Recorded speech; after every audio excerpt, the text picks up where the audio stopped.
ओम शांति। श्राद्ध के दिन चल रहे हैं, लेकिन हम बहुत सारे ऐसे कर्म कर रहे हैं जहां पर कई बार श्राद्ध खंडित भी हो जाता है। हम अपनों के लिए श्राद्ध कर रहे हैं, जिन आत्माओं ने हमारे घर को छोड़ा है, भले वो बड़े बुजुर्ग हों, कोई भी हों। लेकिन हमें ध्यान रखना है कि हमें श्राद्ध के दिनों में कौन से कर्म करने हैं और कौन से नहीं, क्योंकि कई बार हम अपने ही मन मर्जी से बहुत सारे कर्म कर लेते हैं, लेकिन उसका भुगतान हमें भी और उस आत्मा को भी भोगना पड़ता है। पहला, जब भी आप श्राद्ध करते हैं, श्राद्ध के दिनों में उस आत्मा को लेकर या उस आत्मा के चिंतन के साथ आप कभी भी रोए नहीं। बहुत सारे लोग जब श्राद्ध करते हैं तो कई बार रोते रोते जो भी उनके लिए नित्य नियम कर रहे हैं वो रोते रोते करते हैं। तो जब आप रोते रोते वो कार्य करेंगे तो कहीं ना कहीं उस आत्मा को भी दुख पहुंचता है। श्राद्ध का मतलब है हमें उस आत्मा को शांति पहुंचानी है। श्राद्ध का मतलब है हमें उसको उसकी लाइफ में खुशियां पहुंचानी है। लेकिन जब आप इधर भी आंसू बहाएंगे तो वो आत्मा भी वहां पर दुख की फीलिंग लेगी। तो आपको पहले श्राद्ध के दिनों में उस आत्मा को याद करके रोना नहीं है, हमें ओनली उस आत्मा को वाइब्रेशन देने हैं। तो आपको रोने वाला कर्म बिल्कुल नहीं करना है, क्योंकि जब आप रोते रहेंगे तो घर का वातावरण नेगेटिव बन जाएगा, चिंता वाला बन जाएगा। लेकिन अगर आपको कर्म करना ही है तो आप उसे खुशियां दें, चिंतन को सकारात्मक रखें, प्रभु चिंतन करें। क्योंकि जितना आप उस आत्मा को लेकर के रो रहे हैं, उससे अच्छा है आप उस आत्मा को भगवान की याद में ला करके वाइब्रेशन दें, सकारात्मक चिंतन दें। तो वो चिंतन उस आत्मा तक भी पहुंचेगा। कहते हैं ना, आपके मुख की भाषा अगर वो नहीं सुनता, लेकिन मन की भाषा बहुत जल्दी सुनेगी। जैसे कई बार हमारे घर का कोई मेंबर दूर रहता है और हम अचानक उसे याद करते हैं कि आज मुझे उस व्यक्ति की बहुत याद आ रही है, उस फैमिली मेंबर की बहुत याद आ रही है। अचानक वो आपको फोन कर देता है तो हम पहला वर्ड क्या बोलते हैं? अभी अभी जस्ट मैंने आपके लिए सोचा ही था और आपका फोन आ गया। आपने वाचा में नहीं बोला था, आपने मन से सोचा था। तो जब संकल्पों में इतनी पावर है तो सोचिए, भले वो आत्मा किसी भी शरीर में प्रवेश हो गई है, लेकिन आपका वाइब्रेशन उस आत्मा तक जरूर पहुंचेगा। आप रो रहे हैं तब भी, और आप भगवान की याद से उसे ब्लेसिंग दे रहे तब भी। तो क्यों ना हम अपनों को ब्लेसिंग दें, अपनों को दुखी ना करें। हमें उसके जीवन को सुख में बनाना है, उसके जीवन को दुख में नहीं बनाना है। बहुत सारे लोग सोचते हैं कि रोने से वो आत्मा शायद शांति में चली जाए। बहुत सारे लोग ये भी सोचते हैं कि अगर हम रोएंगे नहीं तो दुनिया क्या कहेगी, अगर हम रोएंगे नहीं तो अपनेपन का एहसास कैसे होगा, लोग सोचेंगे इसको तो जाने का दुख ही नहीं हुआ।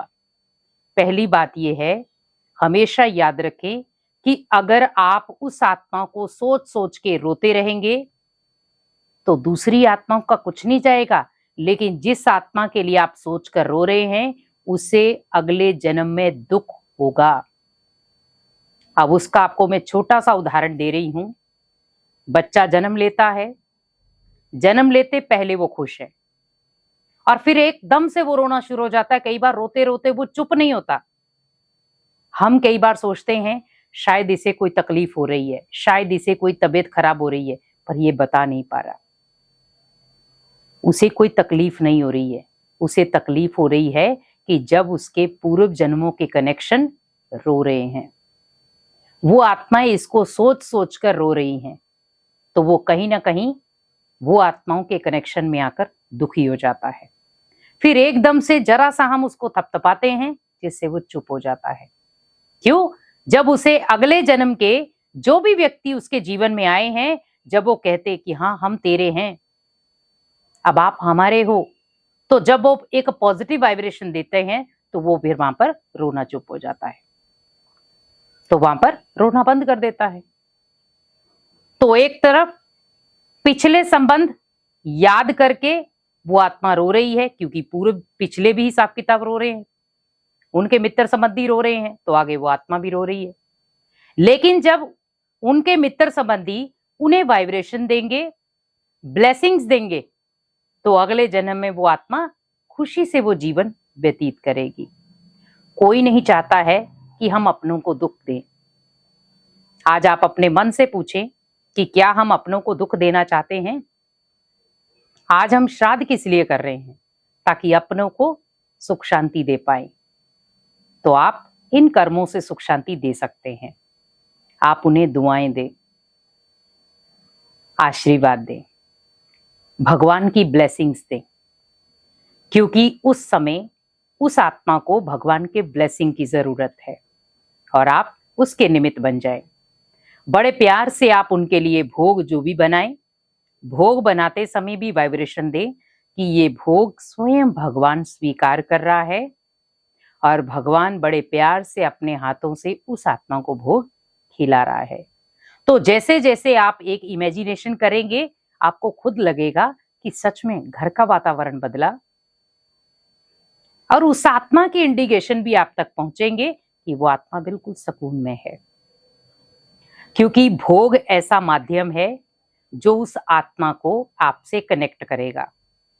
आप भोग के लिए कुछ भी बना रहे हैं तो आप कोशिश करें कि वहां पर रोते हुए ना बनाएं। आप जो भी उनके लिए बना रहे हैं, जरूरी नहीं है कि आपको ज्यादा कुछ नहीं बनाना आता या आपको ज्यादा नहीं बनाना है।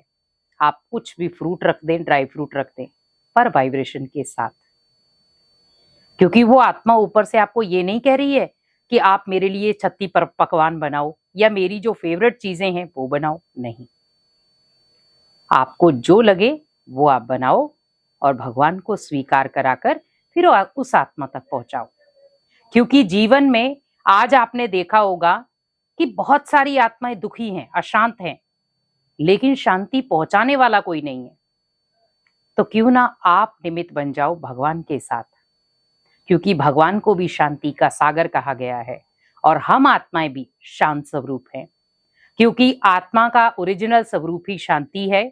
तो क्यों ना उस आत्मा तक शांति के वाइब्रेशन पहुंचाएं, और जितना हम उस आत्मा तक शांति के वाइब्रेशन पहुंचाएंगे, अच्छे कर्मों के वाइब्रेशन पहुंचाएंगे, शुद्ध भोग के वाइब्रेशन पहुंचाएंगे, तो ऑटोमेटिकली वो आत्मा अपने दुख दर्द भूल जाएगी।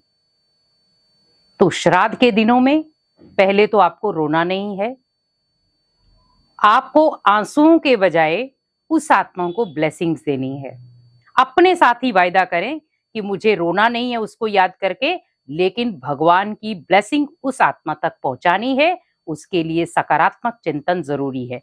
तो बड़े प्यार से भगवान की याद में बैठे और उस आत्मा को सकारात्मक चिंतन और भगवान की ब्लेसिंग पहुंचाएं। ओम शांति।